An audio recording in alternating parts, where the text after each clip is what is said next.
Hi guys, ரொம்ப வருஷம் ஆயிடுச்சு நான் லாங் வீடியோ போட்டு.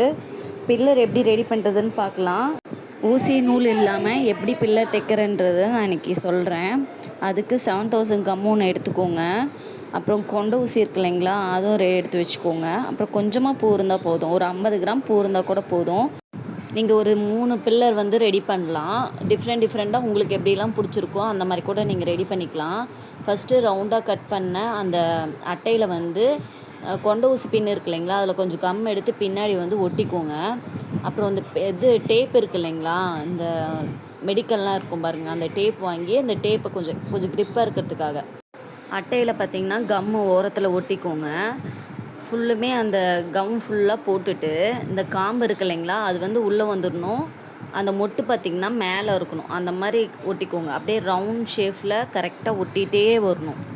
அந்த ஷேப் மாறாமல் ஒரே மாதிரியே இருக்காமல் அந்த ரவுண்ட் ஷேப்லேயே நீங்கள் ஒட்டிகிட்டே வந்தீங்கன்னா இந்த மாதிரி பார்த்திங்கன்னா அழகாக ஒட்டிடணும். மெதுவாக பொறுமையாக ஒட்டுங்க. ஒன்றும் ரொம்ப நேரம்லாம் இது செய்கிறதுக்கு ரொம்ப டிலே ஆகாது. நம்ம சீக்கிரமாக ஒட்டி முடிச்சிடலாம். இங்கே பாருங்கள், ஃபஸ்ட்டு லேயர் ஒட்டி முடிச்சிட்டோம். எவ்வளோ அழகாக இருக்குது பாருங்கள்.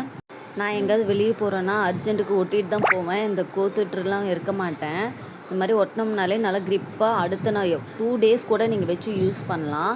நெக்ஸ்ட்டு லேயர் ஒட்டுறதுக்கு சென்டரில் வந்து கொஞ்சமாக கம் போட்டு ஃபுல்லுமே இந்த மாதிரி கம் போட்டு சென்டராக ஒட்டணும். அதுவுமே பார்த்திங்கன்னா அந்த மொட்டு வந்து அந்த காம்பு மேலே இருக்கணும்.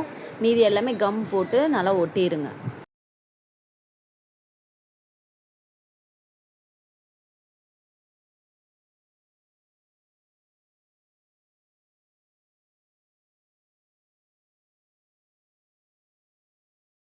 பாருங்கள், அழகாக ஃபினிஷ்டாக இருக்குது. சென்டராக ஒரு சின்ன ரோஸ் ஒன்று வச்சுக்கலாம். ஸ்டோன் ஏதாவது இருந்துச்சுனாலும் நீங்கள் வச்சுக்கலாம். என்கிட்ட இப்போ ரோஸ் தான் இருக்குது, அதனால் நான் ரோஸ் வச்சுக்கிறேன். அப்புறம் சின்னதாக ஒரு சின்ன மொட்டு எடுத்துகிட்டு அதை கட் பண்ணிட்டு அதில் கொஞ்சம் கம் ஒட்டி அந்த ரோஸ்க்கு சென்டராக ஒரு இது இருக்கும் இல்லைங்களா, அங்கே வந்துட்டு அப்படியே ஒட்டி வச்சுருங்க. ஊசி நூல் எதுவுமே தேவைப்படாமல் இவ்வளோ அழகாக நம்ம ஒரு பில்லர் ரெடி பண்ணிட்டோம். அடுத்தடுத்த வீடியோஸ் வரும், மறக்காமல் சப்ஸ்கிரைப் பண்ணி வச்சுக்கோங்க. நம்ம வீடியோ தொடர்ந்து பாருங்கள். இந்த பில்லர் அழகாக இருந்துச்சுன்னா கமெண்டில் சொல்லுங்கள். நீங்கள் யாராவது ட்ரை பண்ணியிருந்தீங்கன்னா கண்டிப்பாக மறக்காமல் கமெண்ட்டில் சொல்லுங்கள்.